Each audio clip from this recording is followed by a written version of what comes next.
કરાવવાનું હોય તો ત્યાંથી લખી દે સોનોગ્રાફી બહાર કરાવવાની હોય બહારના દવાખાને અહીંયા ખાલી આપણને તપાસ કરી દે રિપોર્ટ ને એવું બધું ફ્રીમાં થાય। જય શ્રી કૃષ્ણ, જય માતાજી, જય દ્વારકાધીશ। મજામાં ને? ઘણા બધા એમ કહેતા હતા કે અમારા નામ બોલ્યા નહીં, રહી ગયા, અમારું નામ કેમ ન બોલ્યા, પણ હવે એમાં મેં જેટલા લખ્યા ને એટલા હતા અને તોય કદાચ વળી રહી ગયા હશે મારાથી। બહુ બધી કમેન્ટ હતી કે નહીં, બધી 2-3 વિડીયોની કમેન્ટ ભેગી થઈ હોય એટલે રહી ગયા હશે, પણ જેના નામ રહી ગયા છે કે નહીં એને ભાવું શું કહે છે સોરી એમ। અત્યારમાં જવો વેફર તળું છું, રીંગણાનું શાક છે અને ભાખરી ટાઢી છે। મને ભાખરી છે ને ગરમ હોય ને તો જ મજા આવે, ઠરી ગયેલી ભાખરી ભાવે નહીં। તો છે ને મેં કીધું વેફર તળ નાખું, થોડુંક કાંક હશે ને ખાવાની તો મજા આવશે। કાલે મને કાંઈ ભાવતું નહોતું, કાલે તમે સેન્ડવીચ ખાઈ દીધી પછી એવું કર્યું, પણ અત્યારે સેન્ડવીચ નથી ખાવી અને વેફર તળ નાખું તો થોડુંક ખવાય એમ। ભાખરીની હારો વેફર ખાતી જઈશ, શાક ભાખરી છાશ। પાર્સલ આવ્યું કે તો હું લેવા ગઈ તો હું પૈસા લેતી ગઈ, મને એમ થયું કે મેં હમણાં ઓર્ડર કર્યું છે કે નહીં તો એ આવ્યું હશે, પણ મારું મગાવેલું નથી આવ્યું। આ આવ્યું છે,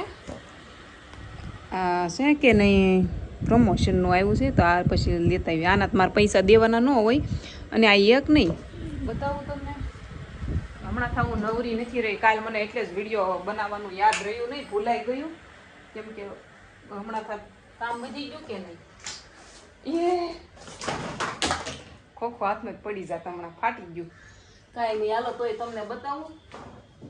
જો આ બધું છે કે નહીં, આ બધાના મારે એક એક વિડીયો બનાવવાના છે, તો એકનો જ મેં કાલે બનાવી નાખ્યો, આમાંથી નીકળી ગયું છે। હવે 7 પ્રોડક્ટ વધી છે, 8 પ્રોડક્ટ હતા, 8 વિડીયો 9 વિડીયો બનાવવાના હતા, 9, 10, 11 વિડીયો છે બનાવવાના।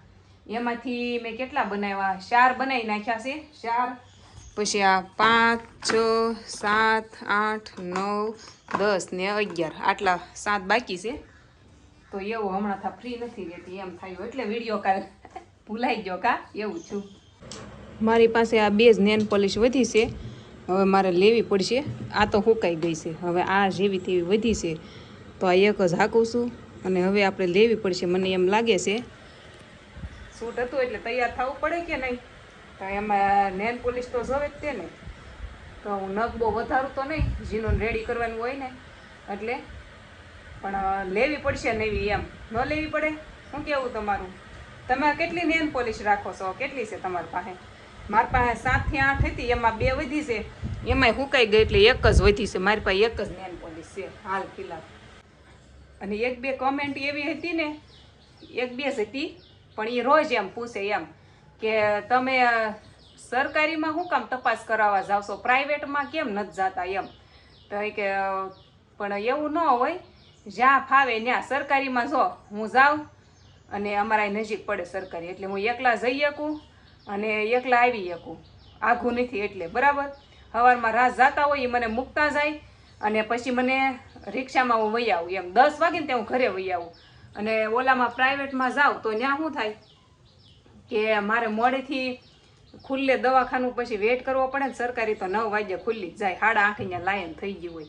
હું ક્યારેક મોડી જાઉં તો બહુ લાઈન હોય, મારે વારામાં રહેવું પડે, પણ સરકારીની દવા મને સારી લાગે। મેં જીનું વખતે સરકારીની દવા લીધી હતી અને ડિલિવરી મારી સરકારીમાં થઈ ગઈ હતી એમ, કાંઈ પ્રોબ્લેમ નહોતી થઈ, સરકારી દવા મને ગમે એમ। એટલે બાકી સોનોગ્રાફીને એવું કરાવવાનું હોય તો ત્યાંથી લખી દે સોનોગ્રાફી બહાર કરાવવાની હોય બહારના દવાખાને, અહીંયા ખાલી આપણને તપાસ કરી દે રિપોર્ટ ને એવું બધું ફ્રીમાં થાય। જ્યારે આટલી સહાય મળતી હોય ફ્રીમાં તો પછી શું કામ પ્રાઇવેટમાં જવું છે એમ। હા જાવું ને, એવી કાંઈ પ્રોબ્લેમ હશે તો પ્રાઇવેટમાં વયા જવું, પણ કાંઈ પ્રોબ્લેમ છે જ નહીં તો પછી સરકારીમાં સારું ને।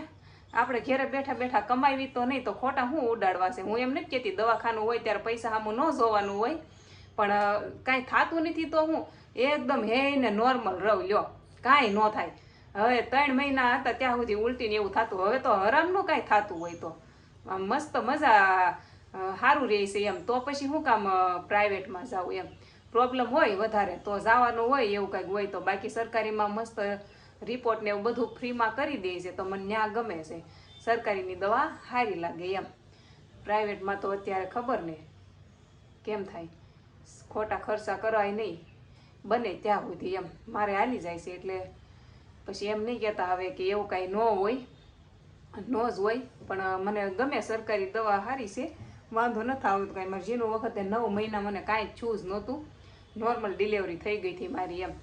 તો પછી આ વખતે તે મેં કીધું સરકારી જ્યાં સુધી બને ત્યાં સુધી એવી કાંઈ પ્રોબ્લેમ હશે તો આપણે જાવું ને પ્રાઇવેટમાં.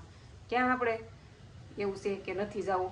હાલો હવે નેલ પોલિશ કરી નાખો, નકર આ ફૂંકાઈ જાય. હેતુ લાય તો હેતુ એ કાર લીધી, જુઓ રોયો ને એટલે લઈ દેવી પડી, નકર છે ને નહોતી લઈ દેવાની. ભાગ બેકરીમાંથી ભાગ લઈ દેવાનો હતો બધાને એક એક વસ્તુ.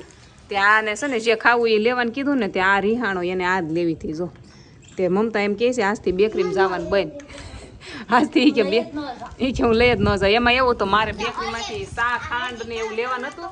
તે મેં કીધું હાલો સાઈ અને 3 ને કંઈક ભાગ લઈ દેવી એમ. તે આ લઈ તો દીધો પણ આ એક છે ને આન હાટું રીહાણો આનથી નાની હતી ને 10 વાળી, તે 10 વાળી દી લેતો જ નહોતો. એ કે એ નહીં, કે એ ન હાલે એમ કે. જીનું શું લાવી તું? આમાં નીચેવાળા એ ફેંકી બનાવ્યા છે. રોટલી બધી હોય કે નહીં એના ફેંકી છે. તો કેટલા બધા કટકા લઈ આવી છે એમ. મેં કીધું ખાવ હવે આવું તો મજા જ આવે. ફેંકી વધારે રોટલી મેં સાચી સારી છે, મજા આવે એવી.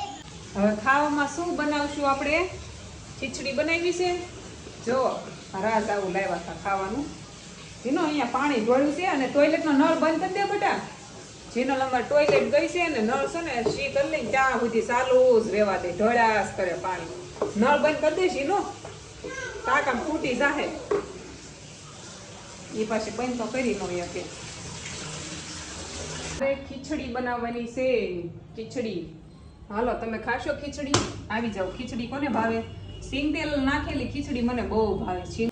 સિંગ તેલ નાખવાનું છે, મજા આવશે ખીચડી ખાવાની સિંગ તેલ વાળી.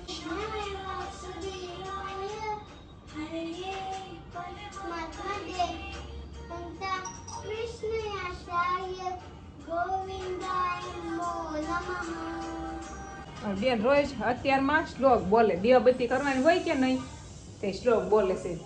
ગુરિયા ગલકા, આમાં સોળી, ગુવાર ને કોઈ બી. અહીંયા એટલામાં ક્યાંય શાક ખારું નહોતું તે મેં રાજને ફોન કર્યો હતો. એના દુકાન છે ને ત્યાં મસ્ત માર્કેટ ભરાય. એ મને કાલે લઈ ગયા, ત્યાં હાકી હતી દુકાને જન્મ ગયા હતા. તે મેં ત્યાં માર્કેટ જોઈ, મેં કીધું લે અહીંયા તો બહુ સારું શાક મળે. તે રાજને કહું ક્યારેક હું મગાવું તો લેતા આવજો. તો મેં આજ જ મગાવી લીધું. અહીંયા બહાર કાંઈ ન હોય, બટેકા રીંગણા નકરું હોય. તો મેં કીધું કાંઈ સારું હોય લેતા આવો ને. તે જો મસ્ત મજાનું શાક લેતા આવ્યા છે. સારું રે મારે ટિફિનમાં બનાવવાનું હોય તો રોજ રોજ શું કરવું એમ થાય. અને એને રીંગણા બટેકા નકરા ભાવે નહીં. જય દ્વારકાધીશ. સવાર પડી ગયું છે અને આ વિડીયોની જે આપણે કાલે વિડીયો અધૂરો રહી ગયો, પૂરો કરવાનો બાકી હતો. અને આ જે વિડીયો છે ને એ અત્યારે જ 8 વાગે મૂકવાનો છે. 8માં 2 મિનિટની વાર છે અને આ વિડીયો એડિટિંગમાં છે. ઘણા કહેતા હોય વિડીયો બનાવવાનો ટાઈમ નથી મળતો. મારી પાસે ક્યાં ટાઈમ છે? 8 વાગે વિડીયો અપલોડ કરવાનો છે અને ટિફિન બનાવવાનું છે. 7:30 જાગીને સીધી ક્યાં ગઈ? નાવા. ઘણાને આદત હોય સવારમાં જાગીને ટોયલેટમાં જવાની, મને નાવા જવાની આદત છે. સવારમાં મારે જાગીને તરત નાવા જવું પડે. હાલો પહેલાં છે ને દીવાબત્તી કરી નાખું. નહીં, પહેલાં તો વિડીયો મૂક દો કેમ કે ઓલરેડી 1 જ મિનિટની વાર છે 8માં. હાલો ફટાફટ. અમુક મારા વિડીયોની વાત એ છે. જય દ્વારકાધીશ. કાલે વિડીયો